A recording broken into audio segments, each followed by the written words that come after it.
Retomo os trabalhos da 15ª sessão da 8ª Turma Cível do Tribunal de Justiça do Distrito Federal e dos Territórios. Chamo a julgamento o processo número 45 da pauta. O quórum é relatoria do desembargador Mariozan Belmiro. O primeiro vogal sou eu. Segundo vogal, eminente desembargador Robson Teixeira de Freitas. Falará pelo agravado Alisson Silva dos Santos, a doutora Daniela Cristina Guedes de Magalhães, que está com a palavra pelo tempo de 10 minutos. Doutora Daniela, tem a palavra. Boa tarde, cumprimento toda a turma, na pessoa do presidente, doutor de Aulas Costa Ribeiro, meu saudoso e sempre professor de Direito Penal, lá nos idos de 1990, e como o professor de aulas dizia, os alunos namoram o Direito Penal e casam com o Direito Civil, e cá estou eu, casada com o Direito Civil. Agradeço também a oportunidade de falar ao relator, doutor Mariozan Belmiro Rosa, a quem presto minhas homenagens, e todos os desembargadores aqui presentes, serventuários e demais colegas advogados. Este agravo interno, ele trata da revogação da suspensão, efeito suspensivo deferido ao agravo de instrumento impetrado pelo Banco Regional de Brasília. No juízo de piso, foi deferida a antecipação de tutela para que fosse decotado dos vencimentos líquidos do agravante apenas 30% depositados em sua conta corrente. O Banco BRB agravou e a decisão do relator suspendeu a decisão de piso e nós agravamos internamente. Então, eu gostaria de falar primeiro sobre fazer um apanhado do histórico do superendividamento, porque nós conhecemos o entendimento desta turma. Nós conhecemos o entendimento da turma, que é pela comprovação do pacto. O pacto subservanda, deve-se preservar o pacto. O devedor, ele foi ao banco, ninguém o coagiu, ele buscou o crédito do banco, assinou o contrato, assinou autorização de desconto na sua conta corrente, mas a vida da gente é cheia de imprevistos. De lá para cá, nós passamos por uma pandemia, ninguém imaginaria que passaríamos por uma situação dessa, e a gente vai lá na súmula 603 do STJ, antes da promulgação da lei de superendividamento, que vedava qualquer retenção de salário do correntista para adquirir mútuo comum, salvo os consignados, que não entravam, se o consumidor houvesse autorizado esse desconto. Na sequência, a súmula ela foi cancelada, e agora, em julho de 2021, nós tivemos a Lei 14.181, a Lei de Superendividamento. E a Lei de Superendividamento veio justamente inovar no Código de Defesa do Consumidor, no sentido de reconhecer que, hoje, no Brasil, Excelência, 73% dos brasileiros estão endividados. Desses 73%, 23% não têm o que comer. Pessoas que têm que decidir se pagam a luz, se compram o gás, se alimentam a criança, se pagam o aluguel. E na contramão da lei do superendividamento veio o julgamento do tema 1085, julgado agora no mês de março desse ano de 2022, que disse o seguinte: cumpra-se o pacto. O pacto é mais importante do que a vida, do que a sobrevivência do próprio devedor. E nós estamos aqui justamente para trazer a consciência e trazer essa parte do outro lado do pacto, que é a parte que existe uma pessoa. Então, hoje nós temos dois direitos. Fato é que o devedor tem que pagar a sua dívida. Ele foi, recebeu crédito, gastou de uma forma ou de outra, ele não conseguiu adimplir, ele precisa pagar, sim, deve pagar. Agora, como vai se pagar esse crédito? Porque nós temos dois direitos aqui, a balança do direito. De um lado, a gente tem o pacto, o direito do banco de receber o crédito, e do outro, a gente tem uma pessoa que tem um fundamento constitucional do seu lado, que é o fundamento da dignidade da pessoa humana. Então, se a gente tem dois direitos, como é que a gente vai determinar qual o direito prevalece sobre o outro? Eu creio que não existe direito maior e direito menor. Direitos são direitos e devem ser respeitados. Agora, qual direito socorrer primeiro, excelências? o direito de receber o crédito ou o direito de viver e pagar o débito de forma digna. Então, hoje, o homem, o ser humano, ele tem dois bens imateriais mais preciosos da sua vida. O primeiro é a liberdade. Eu acho que é o maior bem, né? A liberdade do ser humano. E o segundo maior bem material é a sobrevivência, porque não adianta nada ser livre e não conseguir viver, sobreviver. O melhor seria viver, né, excelências? Não sobreviver. Então, no nosso ordenamento, nós temos dois tipos de obrigação coercitiva de uma forma muito opressora para realmente fazer com que o devedor pague, que é o devedor de pensão alimentícia, porque do outro lado nós temos uma pessoa que precisa dos alimentos, porque senão ela não sobrevive, ela não vive, e temos a prisão por depositário infiel.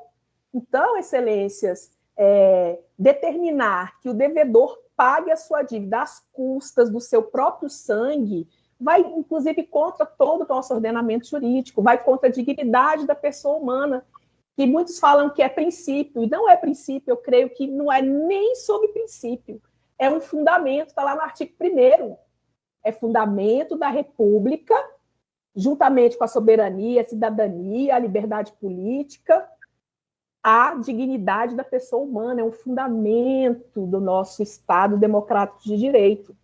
E a Constituição vem e ampara ainda mais, lá no artigo 6º, direitos sociais. Qualquer brasileiro tem direito à educação, saúde, alimentação, moradia, transporte, lazer, inclusive.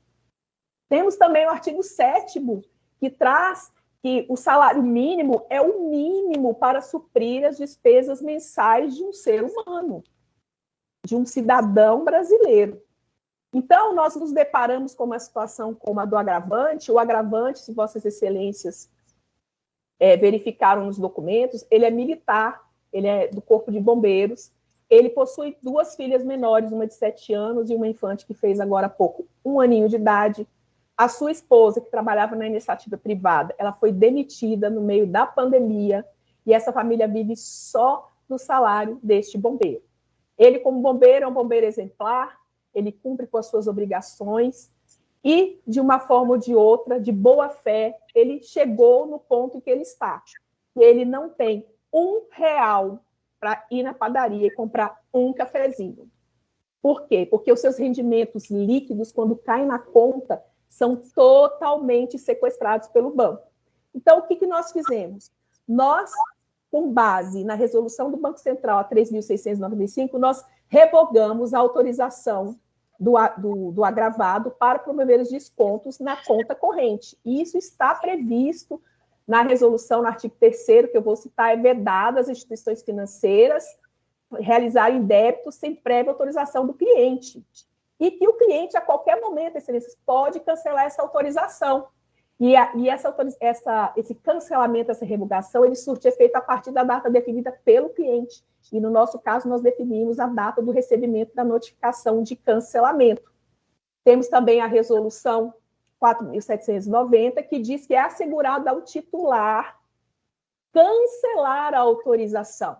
Então, o que está se pedindo aqui não é algo estratosférico, não é algo que não está normatizado, existe a normatização, e com base justamente, inclusive, em jurisprudência do STJ, eu trago aqui o voto do ministro Luiz Felipe Salomão, no agravo interno no RESP 15.846 do Distrito Federal, e o doutor Salomão, ele diz que os mútuos autorizados, eles não podem sofrer rescisão, até que sobrevenha a revogação da autorização previamente concedida pelo correntista.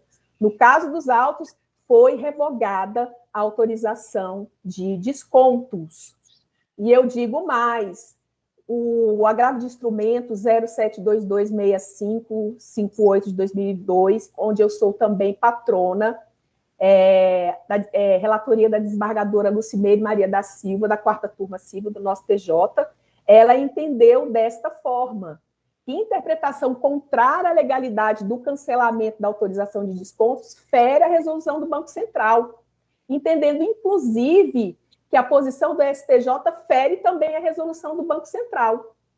E eu vou abrir aqui um parênteses. Em verdade, a tese jurídica estabelecida pelo Tribunal Superior vai ao encontro do disposto na Resolução 4.790, de 26 de março de 2020, do Banco Central, que no artigo 6 prevê assegurado ao titular da conta o direito de cancelar as autorizações de débito.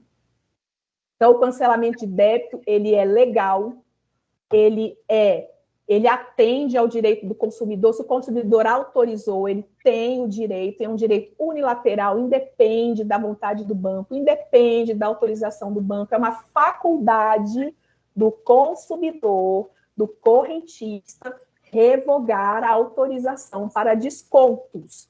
E nós não estamos nos referindo aqui, excelências, aos descontos na folha de pagamento, porque esses descontos não estão cobertos pela resolução.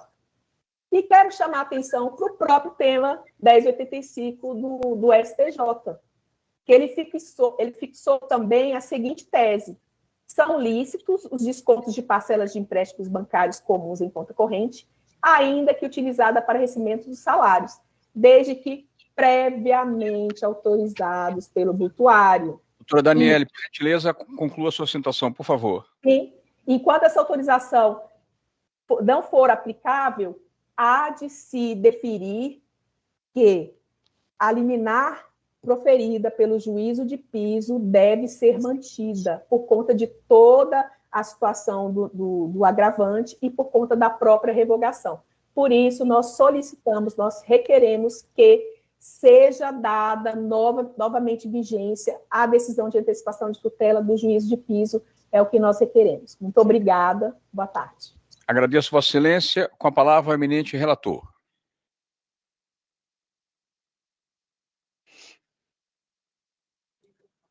Sem microfone, desembargador Mariozan.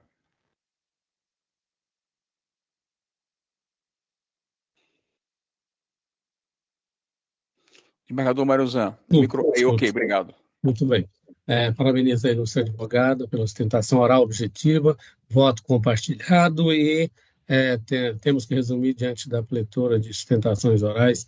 Meu voto, então, depois que eu transcrevo, já é do conhecimento a decisão que proferi.